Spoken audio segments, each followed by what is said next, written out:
Ukraine did something at Lyman that shouldn't have been possible. Russian forces had been assaulting the position for 6 months.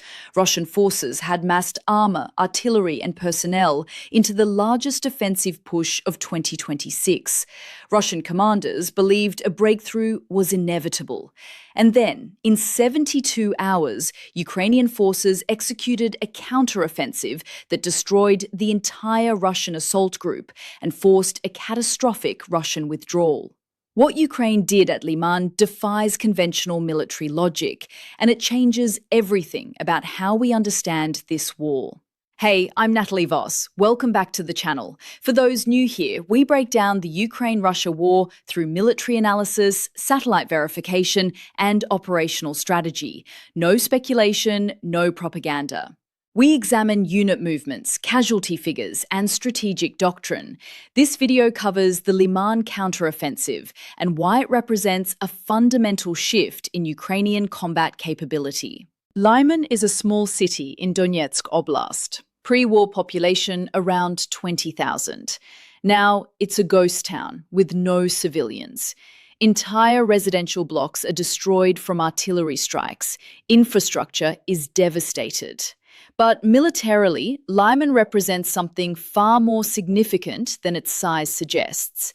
It sits at a critical junction between Russian-occupied Donetsk and the free city of Slovyansk, approximately 20 kilometers to the southwest.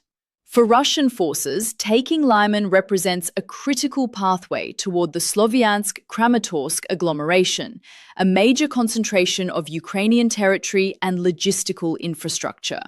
If Russia takes Lyman and breaks through the Lyman sector, it can potentially threaten the entire Ukrainian defensive line in the northern Donbas. Taking Lyman would expose Slovyansk to Russian assault from the east and south. Taking Lyman is essential for Russia's strategic goals in eastern Ukraine and potentially for reaching the Dnipro River. For Ukraine, defending Lyman is equally critical. Loss of Lyman would expose Ukrainian positions in Slovyansk and Kramatorsk to Russian assault from new directions. Loss of Lyman would eliminate a crucial strongpoint in the Ukrainian defensive network that has been carefully prepared over 4 years of war. Ukrainian commanders have reinforced Lyman with some of their most experienced brigades, the 66th Mechanized Brigade, elements of the 3rd Army Corps, and the 20th K2 Unmanned Systems Brigade. These are veteran units with continuous combat experience since 2022. Russian forces first reached Lyman in November 2025 after intensified offensive operations that lasted approximately 5 months.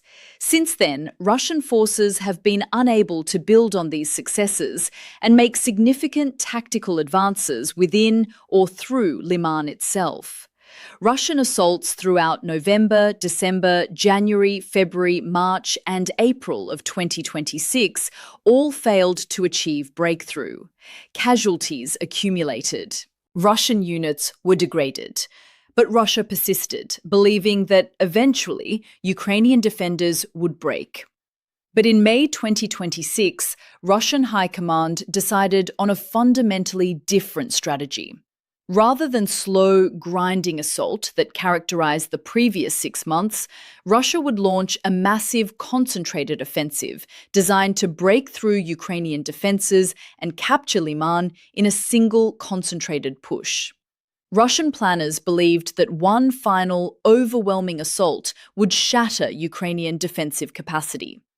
Beginning May 10, 2026, Russian forces initiated coordinated assaults against Ukrainian positions around Lyman. According to Ukrainian General Staff reports released May 12, Russian forces launched 16 separate assault waves across 11 different attack sectors surrounding the city. These were not probing attacks designed to test Ukrainian defences. These were full-scale offensive operations designed to achieve breakthrough and collapse Ukrainian defensive capacity. Russian forces committed massive armor for these assaults, representing one of the largest concentrations of equipment Russia had committed to a single operation since the failed Kupiansk assault in November 2025. According to geolocated footage and Ukrainian drone operator reports, Russian forces mustered approximately 85 to 95 vehicles for the initial assault wave on May 10th alone. This included main battle tanks, BMP-3 tracked infantry fighting vehicles, BTR wheeled armoured personnel carriers, and over 60 motorcycle and all-terrain vehicles serving as assault infantry transport. The 1st 423rd and 488th Motor Rifle Regiments served as the primary assault elements.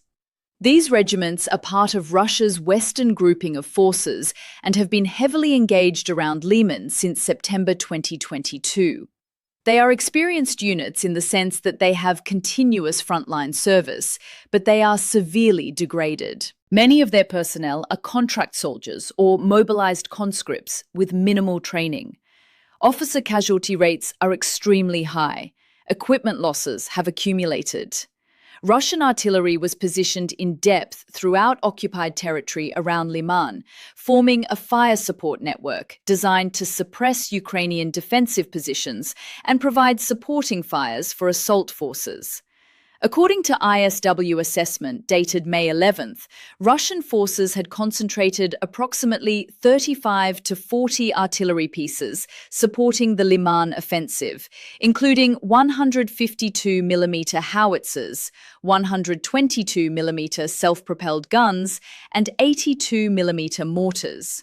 Russian forces also deployed drone reconnaissance and attack capabilities to identify Ukrainian positions and coordinate artillery strikes.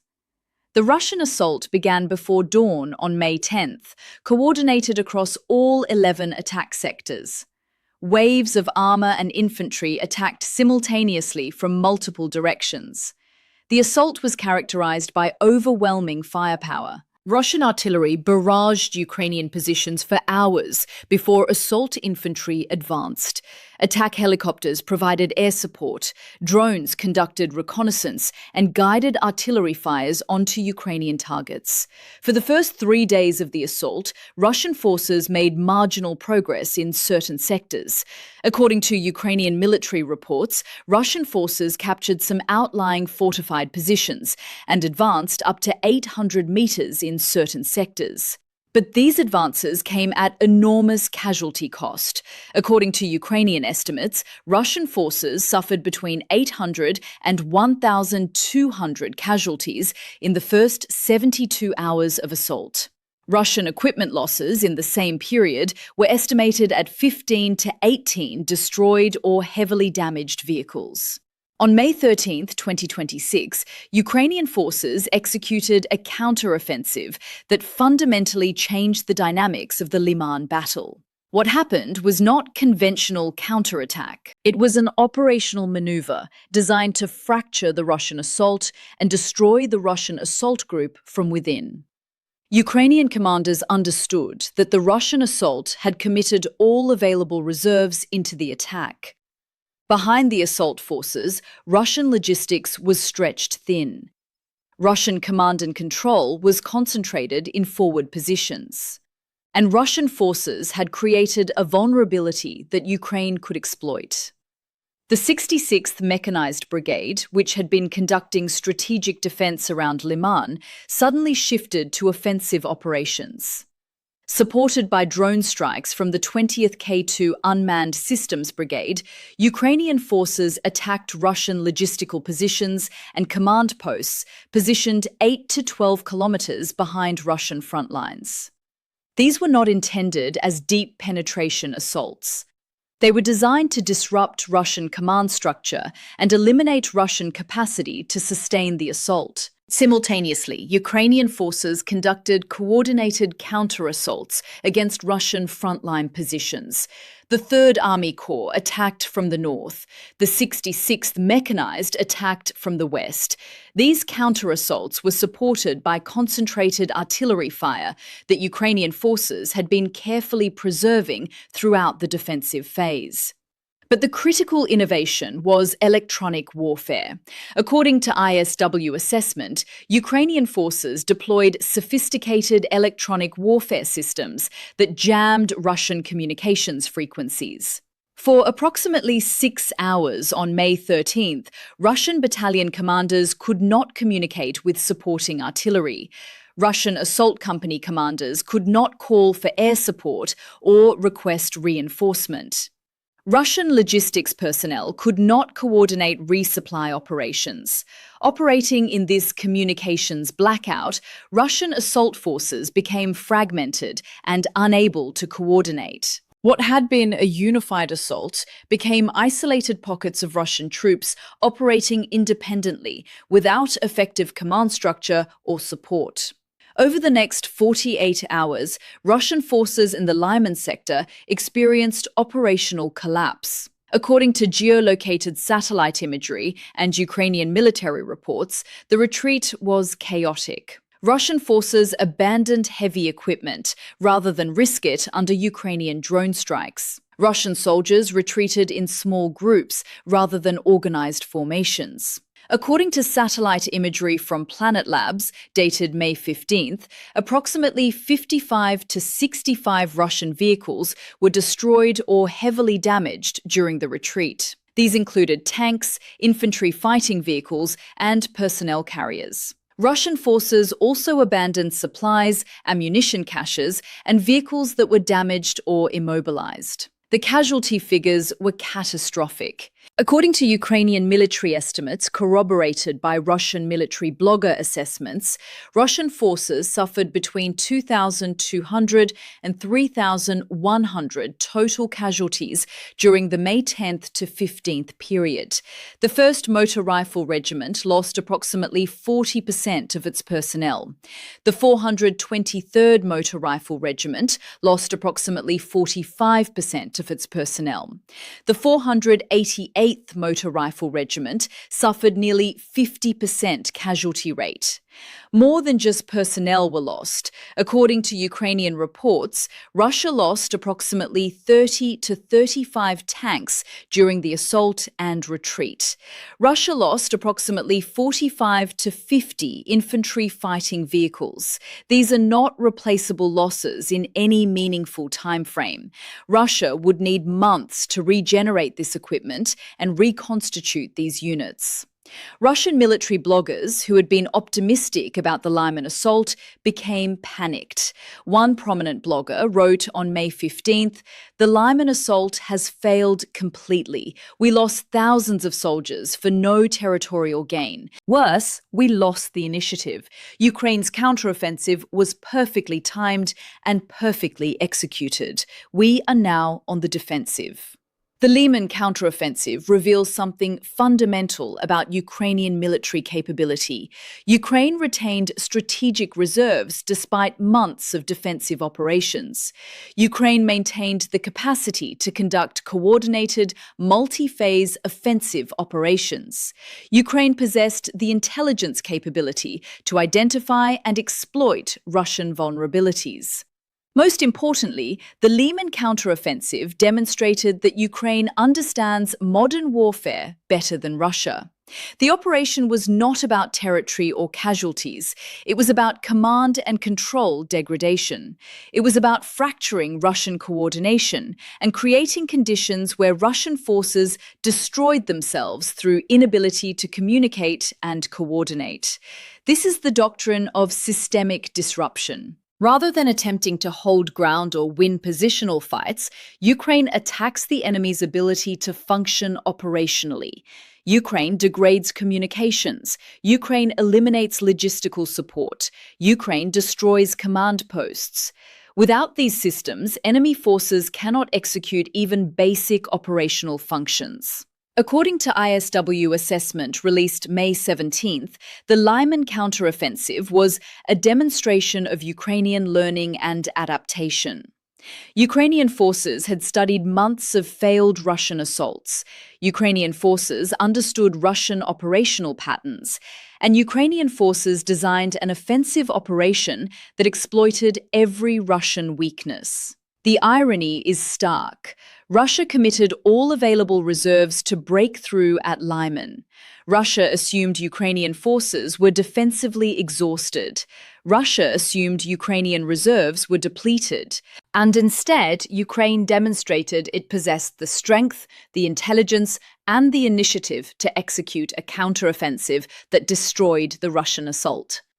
Between 2,200 and 3,100 Russian casualties at Lyman, between 30 and 35 destroyed tanks, between 45 and 50 destroyed infantry fighting vehicles. These are not recoverable losses. These represent irreplaceable combat capability.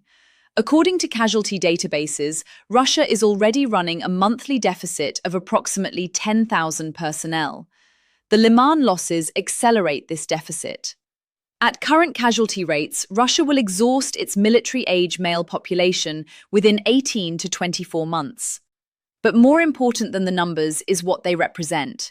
They represent the end of Russian offensive capability. Russia no longer has the strength to sustain major offensive operations while defending existing positions. Russia no longer has the reserves to recover from operational defeats. Russia no longer controls the strategic initiative. The Lyman counteroffensive shattered the narrative that Ukraine was on its last legs. It shattered the belief that Russian superiority was inevitable. It demonstrated that Ukraine retains operational strength and strategic vision. If this analysis mattered to you, if understanding how modern militaries achieve operational superiority changed your perspective on this war, you should subscribe. This is the kind of detailed, sourced analysis we do every week on this channel. We don't do guesses. We do satellite verification. We do casualty databases. We do operational analysis.